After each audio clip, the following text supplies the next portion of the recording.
En este día viernes, cuando segundos nos separan de las 13 horas, primero la saludamos a nuestra queridísima amiga Juana Victoria, que está aquí con nosotros ya para sumarse al equipo. ¿Qué haces, amiga? Buen mediodía, ¿Cómo estás? chicos. Muchísimas gracias por este tiempo y finalizando la semana, pero con mucha información. Bien, ahora un poquito más serio que lo que fue Sí. Mañana de Todos.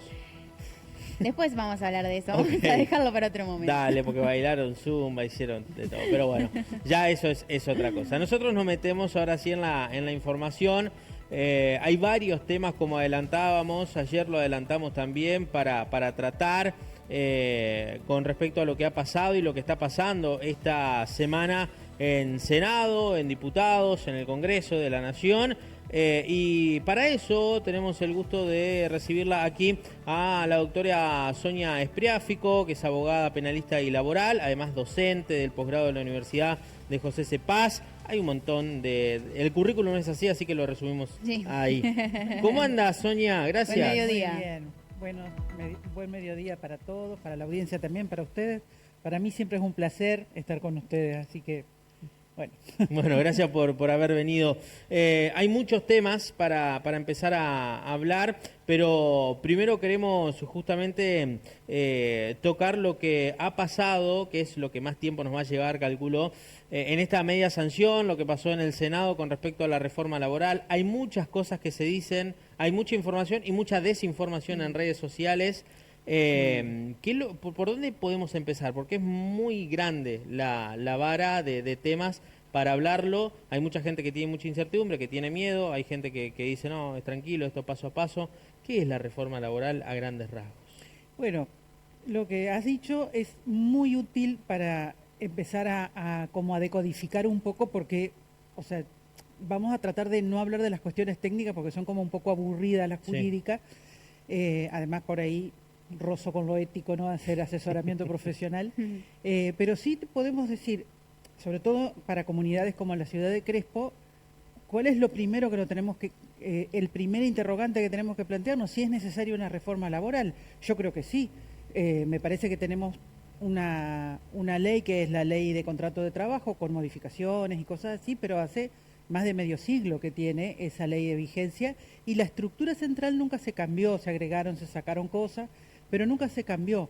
Y a mí me parece que con los números de la realidad nosotros tenemos, dentro del poco trabajo, digamos, hay mucha desocupación en la Argentina, que también tiene que ver con las leyes laborales, y dentro de la ocupación, más del 50% del trabajo es en negro en la Argentina. Entonces a mí me parece que hay un fracaso legislativo.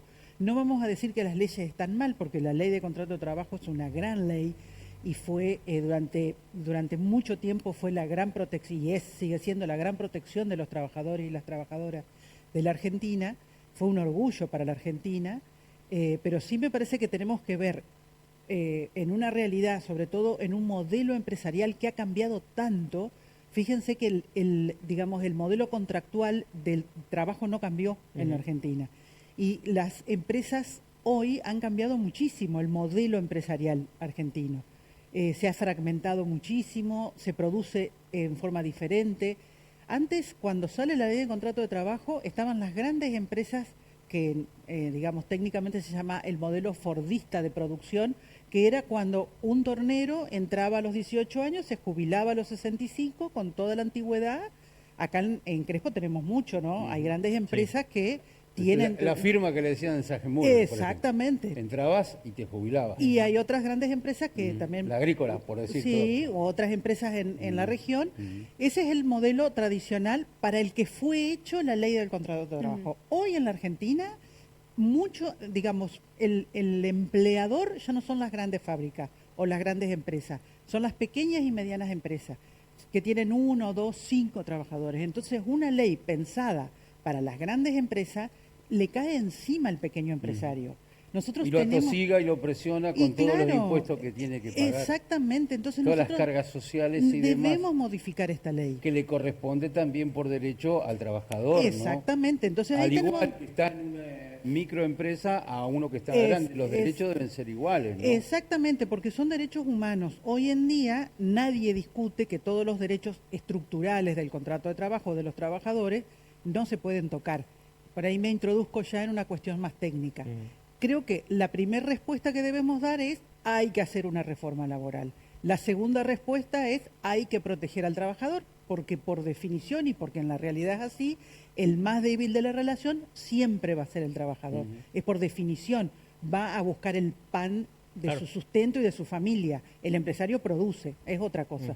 Ahora, nosotros tenemos pequeños y medianos empresarios que, como bien señalabas, Darío, tiene este problema en el contrato de trabajo y tiene un montón de otros problemas, porque tiene impuesto a la producción, impuesto, digamos, yo no soy especialista en derecho tributario, pero el pequeño empresario enfrenta un Estado que te come vivo.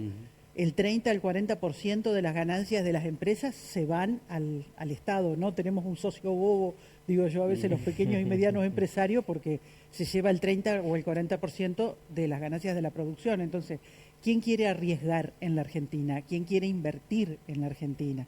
Y teniendo esa posibilidad de poder producir, vender, para poder continuar con la actividad, porque después se encuentran con una realidad como esta, que nos viene todo de afuera y resulta que le conviene a ese empresario comprar y revender y dejar a esa gente sin trabajo. Esa es otra, o sea, ¿qué modelo empresarial queremos? Porque si no, es como que solo reformamos la ley del contrato de trabajo y no acompañamos la producción en la Argentina con leyes de fomento de la producción, local o no, porque a veces la importación puede ser una solución de política económica, hay que ver los mercados. Por eso te decía, tal vez no nos metamos en ese aspecto. Lo que sí no podemos hacer es fragmentar, o sea, solo tocar la ley de contrato de trabajo, no tocar la ley de jubilaciones para los trabajadores y no tocar el modelo impositivo. Nosotros debemos hacer una reforma. Y otra cosa que me parece que el debate se ha postergado mucho. Yo desde el año 2002 me acuerdo que fui a un congreso en Córdoba y planteé que, o hice un planteo que, imagínense que ahora es difícil hacerlo, 20 y pico años atrás era más difícil hacerlo, y es introducir el mundo del seguro al mundo empresarial, ¿no? O sea, que los pequeños y medianos empresarios puedan contratar seguros para pagar juicios laborales, para pagar despidos. Ahora, esta reforma que crea un fondo de asistencia laboral que tiene más o menos esa finalidad, creo que se queda como a medio camino. O sea, tiene una buena intención porque la idea es acompañar al empresario que tiene un despido o que decide un despido sin justa causa. El contrato de trabajo no deja de ser un contrato de trabajo, o sea que las dos partes deben estar de acuerdo, ¿no? Una de las dos partes, que puede ser el empresario, no quiere más a ese trabajador por la razón que sea, porque en definitiva existe la libertad de contratación en la Argentina, y tiene que indemnizarlo y a veces no tiene dinero. Entonces se contamina esa relación porque hay una de las dos partes que no quiere que esté, pero tampoco tiene dinero para echarlo. Bueno, entonces ahí, desde mi punto de vista, podría ser útil que empiece a jugar el mundo del seguro, el mundo del sistema bancario, darle alguna posibilidad al empresario de disponer de fondos de dinero sin distraer la producción, digamos, ¿no? Eso por un lado. Eso yo lo dije en el año 2002 en este congreso que les conté. Cortocircuitos hubo, fue de abogados, ¿no? Y hoy, de alguna manera, esta reforma, una de las cosas que plantea es crear ese fondo que quedaría en manos de Arca, con un aporte del 1,5% de las grandes empresas y de las pequeñas empresas del 2,5% del contrato de trabajo. No deja de en ser una empresa grande se nota menos eso. Por eso. Porque si tengo un tipo que anda al Pepe y yo no lo quiero, no se nota tanto. El tema cuando tenés 4, 5, 8, 10 empleados, ahí sí se exactamente, nota. O sea, fíjate, tocaste un tema muy interesante, sobre todo para la región. Nosotros tenemos empleadores pymes. El 80% de los empleadores de la Argentina son pymes, son pequeñas y medianas empresas. Ese número se va al 95% en el interior del país. O sea, no existen las grandes... Por eso es tan difícil, por ahí nosotros vemos en la tele las movilizaciones y todo. En el interior del país eso no existe. Pero no existe no porque no hay empresa, no hay trabajo, hay trabajo.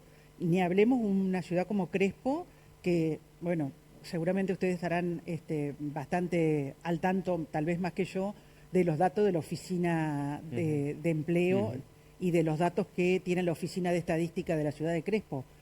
El gran empleador de la ciudad de Crespo es el empleador privado. O sea, el Estado, incluyo maestros, policías y todo, no llega al 20%, digamos. Entonces, este modelo, que me parece que es un modelo social que todos queremos, ¿no? Donde haya pleno empleo y donde el empleo venga del modelo privado o de la empresa privada. Si fuera así el país, ¿no? Bueno, me sacaste, digamos, la expresión, ¿no? O sea, me parece que por acá vamos, ¿no? Porque, y también por ahí tocamos el otro tema que vinimos a hablar, fíjate que hay pequeños desajustes sociales acá en Crespo y enseguida lo sentimos, la comunidad enseguida empieza a decir qué pasa, que están pasando estas cosas en los barrios. ¿Por qué? Porque nosotros tenemos una sociedad tranquila, una sociedad con pleno empleo, Claro. con gente que va a trabajar, con pequeños empresarios que necesitan ellos ocuparse de producir, Sí. que digamos, no pertenecen al sistema financiero, pertenecen al sistema productivo, de pequeños circuitos, de Y que compras sabemos como regionales. sociedad que si no nos subimos a esa rueda nos quedamos aislados. Y digamos. bueno, y nosotros tenemos en Crespo la cultura del trabajo. Esto es lo que acabamos de hablar, es la cultura del trabajo. Fíjate cómo se modifican los números sociales en comunidades pequeñas donde honran el trabajo.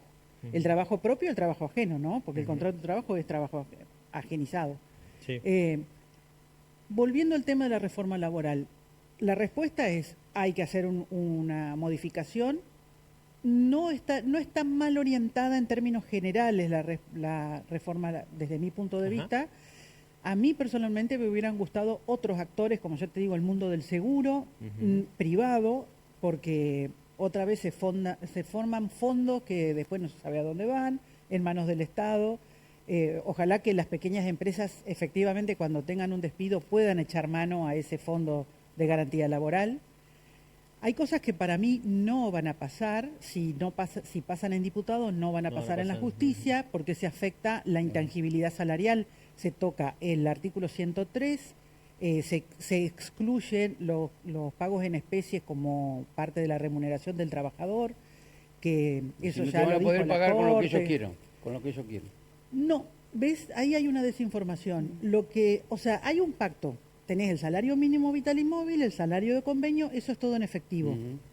Una cosa buena es que se bancariza, no está más Claro, el pago claro. en efectivo, Sí, sí, en sí. Va al ventanilla, banco. como decía. Es todo bancarizado. Se excluyen todas estas billeteras, tiene que ser Sí, pago sí. bancario, todo eso está garantizado.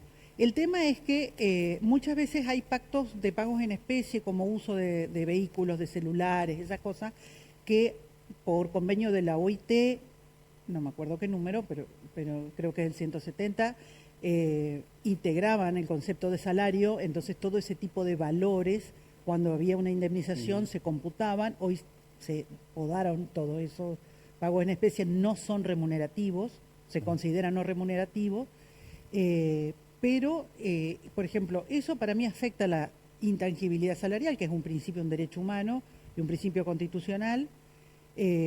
Después, lo que se habló también de las licencias del 208, que es cuando el trabajador tiene alguna enfermedad de tipo inculpable. Cuando es una enfermedad vinculada al trabajo, se excluye la ley de contrato de trabajo y pasa a la ley de riesgos de trabajo, Claro. ¿verdad?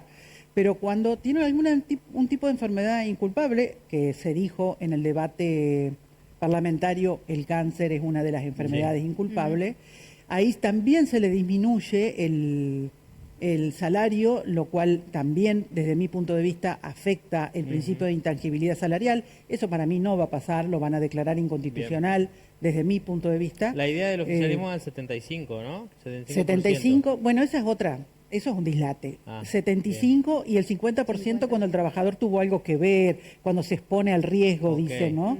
Yo escuché en la prensa que daban el ejemplo que si el domingo juega al fútbol y se tuerce Claro. el tobillo. Sturzenegger lo dijo justamente. Claro, ¿no? entonces, digamos, vamos Habían a caer en incluso- el disparate de que si la chica, la trabajadora joven sale a bailar el sábado a la noche entonces no, porque la pollerita era muy corta Claro. y no se abrigó. Sí, sí, y sí. entonces Entraban el los- 50% porque se fue a Y bailar. puede Los haber memes ido con- al supermercado y es un operario que trabaja parado en un torno y salió del supermercado y se dobló el tobillo.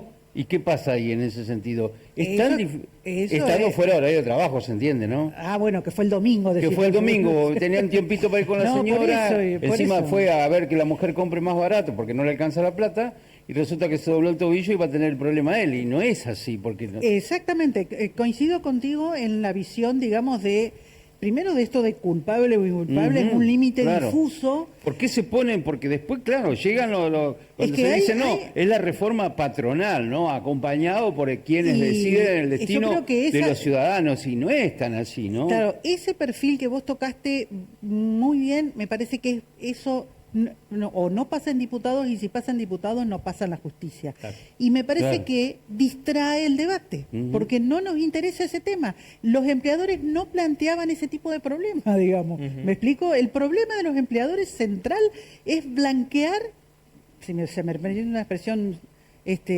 vulgar, blanquear el contrato de trabajo por las cargas sociales que tiene. Eso no se le alivió Pero porque al empleador. aparte, doctora, también está esta suerte de hartazgo, de, ¿cómo puedo decirlo?, de este estadio de ánimo que a la gente no le alcanza, que están los sueldos achatados. Encima ve esa carga emocional, estresante, con todo esto, y lo que del otro lado le dicen, no, vamos a seguir perdiendo, y claro, ¿cómo lo va a tomar el ciudadano a pie, digamos? Que no le alcanza y que se ve impedido por todos estos puntos, o casi todos, pero porque te dice, bueno, después llegado a la justicia quizás no va a ser así, pero mientras tanto... No, y el riesgo, porque hay que llegar a la justicia y claro. también. No, sin duda. Y aparte hay otra cosa, cuando nosotros no fomentamos el empleo como empleo, o sea, como, digamos, agenización de la mano de obra, lo que vos fomentás es el tipo de emprendedurismo, digamos, ¿no? Porque te conviene a veces ser pequeño empresario de tus propias cosas y no ser empleado, porque en definitiva se arriesga. Y la confusión esa tampoco, del Rapipago, o ese tipo de servicios los que andan en bicicleta, claro. los que andan en moto, Sí. que lo quieren poner, y no es un trabajo formal eso no es general. Si vos me traes, porque este gobierno parece que, y sobre todo los jóvenes creen que, no digo que no sea un trabajo y que sea digno, porque si no tenés otra cosa, ¿qué va a hacer? Sin duda, no. Pero eso no es fomentar un trabajo. No es fomentar la economía. Claro, del mercado. como debe ser formal. Claro. Digamos, ¿no? Porque ¿Qué proyección puede tener un hombre, una mujer, o trabajar en las redes sociales, que son muy pocos los que son exitosos, digamos? Totalmente. No es fácil. No, incluso... O comprar regalo y revender a través de las redes sociales. Va a vender 10, va a vender 5, va a vender 8. No, eso es un paliativo, podríamos decir, a la situación del desempleo puro. Claro, porque ¿no? se está fomentando el doble trabajo, el doble empleo también, y tampoco es así. Y aparte, no digo que esté mal. No, y no mueve economías eso. Nosotros necesitamos en este país mover la economía. O sea, si vamos a insertarnos, tocaste el tema de la apertura de la importación. Con este tipo de economías no podemos. No. Con este perfil de pequeños empresarios, de emprendeduristas. El emprendedurista tiene alcance regional como un gran alcance por su perfil. No estoy diciendo que son buenos, malos, estoy diciendo otra cosa, por favor, que no se me entienda, en una ciudad en donde el emprendedurismo ha dado muy buenos frutos, ¿verdad? No estoy diciendo eso, lo que estoy diciendo desde el punto de vista político, porque estamos hablando de un debate parlamentario nacional, es que volvemos, ¿qué perfil de empresa queremos en la Argentina? Si vamos a abrir la importación, no podemos salir a competir con perfiles emprendeduristas. Es imposible. Nos comen vivos los de afuera, diría Martín Fierro, ¿no? Sí. Doctora, ¿qué pasa? Esto, como decíamos, hay muchos temas particulares, por eso es muy raro y extenso el tema. Pero hay trabajadores que viven de licencia psicológica. Bueno, ese me parece que fue el tema que fue la chispita que hizo que este 208 se modifique y todo, porque el tema de la salud mental es un gran tema dentro del derecho del trabajo. Yo tengo un libro en impresión ahí sobre derecho del trabajo y salud mental, porque es la primer causa de licencia en la Argentina. Y ¿Es la más fácil de sacar? A veces sí, a veces no, porque al principio da soluciones, pero después a la larga termina siendo un gran problema. ¿Por qué? Porque la salud mental, primero, es estigmatizante. O sea, personas que sufren de problemas de salud mental que a veces tienen que ver con estructuras personales, pero a veces tienen que ver con dramas personales. O sea, un divorcio es una situación que a veces es vivida con mucha dificultad emocional por parte de los trabajadores. Entonces, es imposible a veces ir a trabajar por ahí. Las mujeres que tienen la carga del cuidado parental y todo, muchas veces... Es problemático ir a trabajar, ¿no? Para ese tipo de cosas. Entonces, bueno, a veces una licencia en ese sentido, bueno, puede ser, digamos, una solución hasta ordenar un poco la vida personal y que el trabajo sea más productivo, porque si no, la cabeza queda así, no sirve. Pero después, se vuelve como una especie de costumbre, no quiero llamarlo así porque parece muy peyorativo. Yo tengo una mirada muy contemplativa de la salud mental y sobre todo el derecho del trabajo. Me parece que tenemos que apuntar no a la cura, porque parece como que estuvieran, no sé, cuando los brazos se nos rompen es más fácil encontrar el dolor, pero cuando la cosa está como confusa en materia psíquica es difícil encontrar el foco, ¿no? El trabajo es un gran estresor también.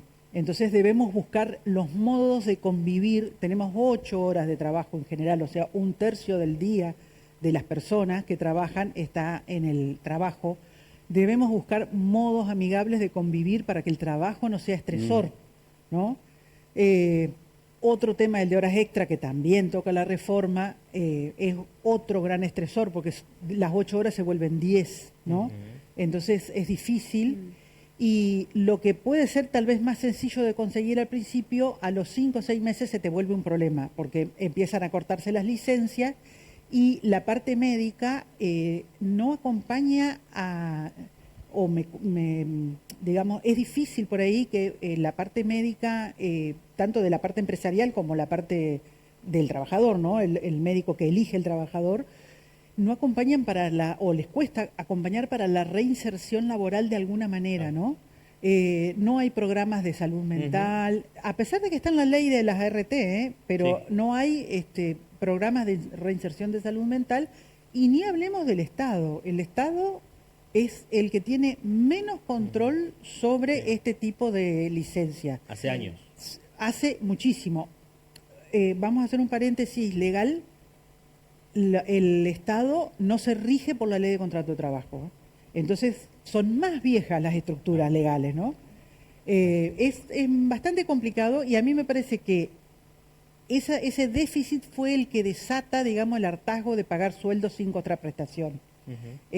Creo que ninguno de nosotros, todas somos personas de trabajo, lo más probable es que la audiencia también lo sea, ninguno de nosotros considera que es bueno pagar un sueldo con licencia, digamos, ¿no? Sin la contraprestación del trabajador, salvo situaciones muy particulares que de 2 o 3 meses ya debería estar solucionado. Pero ese mal social que es pagar sin la contraprestación se vuelve ya vicioso en materia de licencia por cuestiones psiquiátricas, porque es muy, muy difícil después insertarlo al Sonia, trabajador. yo tenía una consulta también, que era otra de las confusiones, más que nada de lo que se ve en las redes sociales, el tema de las jornadas laborales, las horas de trabajo, que ahora todo el mundo está diciendo que vamos a trabajar 12 horas, esto es una confusión, esto es así, el tema de las horas extras, ¿cómo va a funcionar también? Las horas extra es o sea, la jornada legal ilimitada es un principio constitucional, por lo tanto, eso de 12 horas que dice fantasía, amenazas, como cuando decían, por ahí ganan el actual presidente, van a vender los órganos, todo forma parte de la campaña, me parece que por ahí no ayuda al debate. Esto de las horas extra, para mí lo deficitario es que la hora extra sigue siendo extra, pero no tiene un incremento del 50 o el 100%. O sea, se paga como hora extra, pero el valor de la hora común. Si vos trabajás 9 horas, en vez de pagarte 8, te pagan 9. Ahora, sí lo que se puede hacer es un banco de horas extra, que es por pacto, no porque te lo impongan. El trabajador y el empleador pueden acordar que el trabajador haga, supongamos, en una semana 1 hora más de trabajo para el viernes no trabajar a la tarde. Claro. Te doy un ejemplo burdo, ¿no? Es lo que se hace en muchas empresas acá. Se laburan 9 horas para no laburar el sábado. Es un arreglo que ya venía hace mucho tiempo. A nosotros no nos sorprende nada esas cosas, ¿no? A nosotros los crespenses me refiero, ¿no? Sí, el problema es, eso no deja de ser un pacto. Recuerden siempre que el pacto entre trabajador y empleador, hay uno que es más débil en esa negociación, que es el trabajador. Entonces, no está mal ponerlo como libertad contractual, siempre hay que cuidar, hay que ver la dinámica, cómo se va haciendo. Si no te pueden imponer trabajar más horas, ¿no? Lo malo para mí es que esa hora extra deja de tener el incremento del 50 y el 100%. ¿Viste? O lo puede arreglar en la empresa si quiere. Está bien, pero... Porque está en negro también, eso también es cierto. Después, a veces sí, a veces no. En las grandes fábricas puede ser, pero en otros lugares no va a decir. Yo quiero hacer... yo porque cuando uno es muy joven, ¿qué va a hacer si no trabajar? Ahí ganar plata y gusta. He trabajado en un lugar donde trabajabas 8 horas y después arreglaba trabajar 4 horas más por día. Está bien, con 20 años era en negro, pero a fin de mes te sumaba bastante la hora. Y cobrabas más que la hora común. Claro. Por eso te entusiasmaba. Sí. Pero no dejaba de ser en negro y un convenio con el patrón, digamos. Sí, sí. Por así decirlo, porque era patrón, ¿no? No, eso nunca figuró, digamos, en los recibos. En el recibo, tal Claro, cual. pero sí era un incentivo y un estímulo para toda esa muchachada. Los que querían trabajar lo podían hacer. Exacto. ¿Se entiende? Sí, sí. Inclusive el día sábado podía trabajar. Fíjate vos, acabas de describir un contrato de trabajo, técnicamente se llama parcialmente registrado, porque está registrada la parte del convenio colectivo sería, y la parte de horas extra, como vos bien decís, los pagábamos aparte, no estaba en el recibo. Si alguna vez te jubilás, Claro. lo vas a sentir en el... Claro, ¿Me explico? claro. Mientras tanto duró en el momento, te duró. Claro. Te alcanzó, te vino bien, por así decirlo. Exactamente. Bueno, pero fíjate que eso es lo que se debería tratar de que no suceda. Porque ¿por qué hacemos esto? Porque tenemos un Estado que nos come. ¿Me explico? Sí. Lo que Entonces, pasa que la si reforma vos haces esa- sola, laboral, pasa estas cosas. No sé si se va a purgar eso que es un vicio. En el Porque vos contrato de haces esas trabajo. 4 horas hoy, con la ley así como está. Bueno, la parte patronal dice, bueno, pero tengo que pagar cargas sociales más por esas 4 horas también. Y ahí es donde se le engrosa todo al empresario también. Exactamente. Doctora, Sí. bueno, el tiempo Se va el pasa, tiempo, ¿no? pasa volando. es Vamos una- a tener otras charlas con respecto a Sí, estos con mucho temas. gusto. A mí me encanta hablar con ustedes porque preguntan y preguntan. Y preguntan. Ah, bueno, perfecto. Puede venir más seguido. Salteamos al otro tema que ya lo adelantó un poquito y que preocupa a la ciudad de Crespo. Fue muy claro el oficial principal Salva el otro día, el segundo jefe de la comisaría con Canal 6 Entre Ríos Televisión, que nos marcaba hasta dónde llega el trabajo policial, con la gente que es acusada de hurto, de robo, de intento de, y a las 24 horas está nuevamente en la ciudad de Crespo. Incluso hay casos donde él decía, los llevamos a Paraná y ellos vuelven antes que nuestro patrullero. ¿Cómo es el proceder? ¿Qué nos puede explicar de estos temas?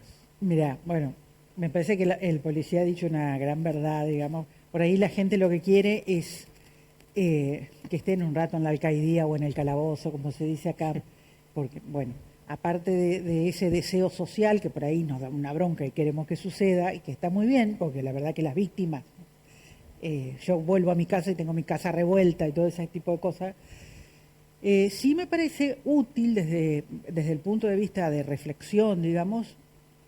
Creo que Crespo, por la cantidad de habitantes que tiene, por todo lo que nos está pasando, ameritaba ya hace bastante, en mi criterio, traer una fiscalía.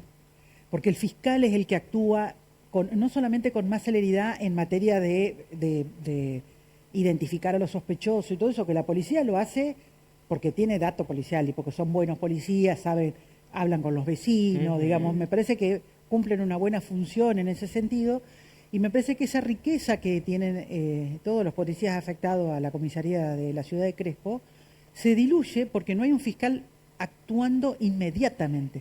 Porque la policía tiene que reportar al fiscal en turno, que es uno de los tantos que está en turno en Paraná, que tiene todo Paraná, Claro. la ciudad capital. Claro. Entonces, a mí me parece que si afectaríamos un fiscal y un defensor o defensora a la ciudad de Crespo, el 90% de muchos problemas de la ciudad se verían, no sé si satisfechos, pero por lo menos encausados y con otro perfil. Porque me parece que tiene que ver con eso, ¿no? Con que ahí donde debería estar el Estado no está, digamos. Claro. Eso es Estado, ¿no? Nosotros tenemos un juzgado de paz. Hace poquito tuvimos un debate en la ciudadanía con el tema de la designación, que está extralimitado y ficticiamente porque, digamos, la jurisdicción de derecho de familia no corresponde por ley al juzgado de paz. Se hizo un acuerdo del Superior Tribunal de Justicia, una especie de prueba piloto, y se le dio difusamente la jurisdicción de familia. Entonces la verdad que los abogados no sabemos si tenemos que venir a Crespo, a Paraná, a litigar. Bien. Todo medio un lío. Creo que el mismo lío puede llegar a ser incluso para quien sea juez o jueza de la ciudad, ¿no? Cuáles son sus límites de actuación y todo eso. Me parece que es una estructura, el juzgado por ahí es una estructura como más pesada, porque necesita juez, secretario, ordenanza. Claro. Bueno, un fiscal necesita un fiscal y un secretario, como quiera llamarlo, para el fiscal. Y el fiscal está a las 24 horas o al minuto de identificada la situación delictiva, está trazando croquis, interrogando a testigos, un montón de cosas que los policías no pueden hacer. Claro. Entonces, ¿se puede avanzar? Vos me preguntás, ¿se puede meter preso a la gente más rápido? Te diría, se puede esclarecer el delito más rápido. Y entonces, después sí vemos si los metemos presos o no. Ahora lo único que haces, por más de 24 horas no podés hacer más nada que llevarlo. Pero no son y 48 vuelve. horas por antecedente, por ejemplo. Está bien, pero ¿qué hacemos con 48 horas? O sea, Son 2 2 días días después. más. Claro, en cambio vos tenés un fiscal actuando con más celeridad sobre la situación delictiva, ya tenés un encausado, un tipo que está acusado de algo, con un abogado defensor. Y no es que uno no quiere decir, tenemos que acostumbrarnos porque La va a verdad seguir que no. pasando, va a Yo creo seguir que no. pasando, la inseguridad existe. Sí, pero yo creo que Este, cuanto nosotros tenemos que cuidar en Crespo una cosa que nosotros hemos construido como sociedad y es nuestra tranquilidad ciudadana. Entonces me parece que este tipo de cosas está muy bueno que la sociedad se alarme, ¿no? Porque por ahí, bueno, es lo que está pasando. Me parece que no nos tenemos que resignar. Yo en mi vida personal jamás me he resignado a cosas que me han pasado y me parece que nosotros los crespenses, nos caracterizamos por eso. Me parece que hace bien la ciudadanía en alarmarse, en preocuparse, que esto salte a los medios, porque de nosotros va a venir la mejor solución también, ¿no? Expulsar gente no me parece que sea la solución, porque se trasladan a otras ciudades o a otras localidades. El trabajo... Como ha pasado, Se ha porque hecho, hay ¿no? gente que Claro. está Sí. delinquiendo en Crespo que no es de Crespo, no es venido de Por eso, ¿ves? O sea, nosotros estamos sufriendo, digamos, la política que otras ciudades dicen que se vayan, pero alguien lo recibe, digamos, o sea, Claro. no, ¿me explico? Bien. No me parece que esa sea una vía. A mí, insisto, cuanto más se aplique la ley en ese tipo de cosas, cuanto más cerca esté un fiscal de la comisión de un delito, más rápido se esclarece el tema. No sé si habías explicado, pero ¿por qué no tenemos un fiscal acá en Crespo? ¿Hay algún requisito? Es que una no decisión cumplamos? política. Netamente. Claro, es una decisión absolutamente política, porque la razón por la que no hay un fiscal, me preguntás a mí como abogada, es porque no lo nombró alguien, digamos. ¿Me Bien. explico? Porque necesita un presupuesto, una oficina, Claro. un nombre. Pero con fiscal. ese, porque con ese pedido, si se quiere, toda población de la provincia que tenga un poco más de 23.000 habitantes puede exigir lo mismo. Pero que además es más económico que exigir un juzgado. O sea, yo insisto, Sí, sí. hace un tiempo acá se sancionó una ley para un juzgado de primera instancia en la ciudad de Crespo, ¿no? Hace 4 o 5 años atrás que naturalmente la ley está, falta el presupuesto, falta todo esto, ¿no? Por ahora la ley no tiene operatividad. Me parece que, no vamos a decir que está mal la ley, porque siempre un juzgado puede llegar a venir bien. Me parece más útil una estructura judicial que tenga que ver con fiscales y defensorías, que tampoco hay en Crespo, y lo que sucede es que las personas que necesitan defensas oficiales, porque no tienen dinero, por un montón de cosas, deambulan por los estudios jurídicos de nosotros. Yo soy un ejemplo, pero incluyo a los más de 50 colegas en ejercicio de la profesión que tenemos que tienen los mismos problemas que nosotros. Nosotros por una cuestión empática, todos lo hacemos, Claro. damos asesoramientos gratuitos, digamos, o casi gratuitos, aceptamos pagos en cuotas, pagos en especie, porque vemos que la gente necesita y ni siquiera se puede trasladar a la ciudad de Paraná Claro. para obtener asesoramiento. Entonces, por ahí, una estructura de un fiscal y un defensor ayudaría muchísimo a las demandas sociales, micro demandas sociales que hay en la ciudad de Crespo, y además, como es una estructura bastante económica, podría no dejar de ser una prueba piloto, o sea, se puede probar por 1 año, 2 años, Claro. y me parece, pero la decisión, Es buen punto. insisto, no es jurídica, es política. Bien. Sonia, gracias por haberte venido. No, por favor. Quedaron un montón de preguntas, un montón Sí. de temas, pero nos sacaste todas las dudas que teníamos, así que ojalá que podamos coordinar para otros días. Para y la seguir semana que hablando. viene. No, a mí me Yo no quedaba, tengo ningún perdón, problema, no, pero porque es a mí me encanta atrapante el estar tema. acá. Cuando hablamos de decisión política, la decisión política deberían estar quienes componen la decisión política, los políticos, duda. todos los actores, para que tenga fuerza ese pedido, ¿no? Sin Que sea duda. formal. Sin duda. ¿Es provincia Sí, quien bueno. dice, bueno, vamos a, si municipalidad lo pide? ¿O eso tiene que ir a- Mira, primero tiene que estar la ley que decide la creación de una fiscalía en la ciudad de Crespo, porque hay que modificar la ley del Ministerio Público Fiscal. Bien. Fíjate, yo toqué el tema de cómo por una acordada del Superior Tribunal de Justicia se puede extender una jurisdicción, como es el Juzgado de Paz de Crespo, a un tema que no es propio, digamos, ¿no? Por eso te hablaba de pruebas pilotos, ¿no? Entiendo. No sé, creo que sí, coincido con Darío, la decisión de la ciudadanía es que se exprese la necesidad y después, bueno, los políticos deberían estar, como decía el obispo Angelelli, con un oído en el pueblo y otro en la Constitución Nacional. Entonces, escuchar y de alguna manera canalizar, porque la canalización es política. Bien. Muchísimas Gracias. Gracias, No, por Sonia. favor, gracias Muy a clara. ustedes. Nos vamos urgente nosotros a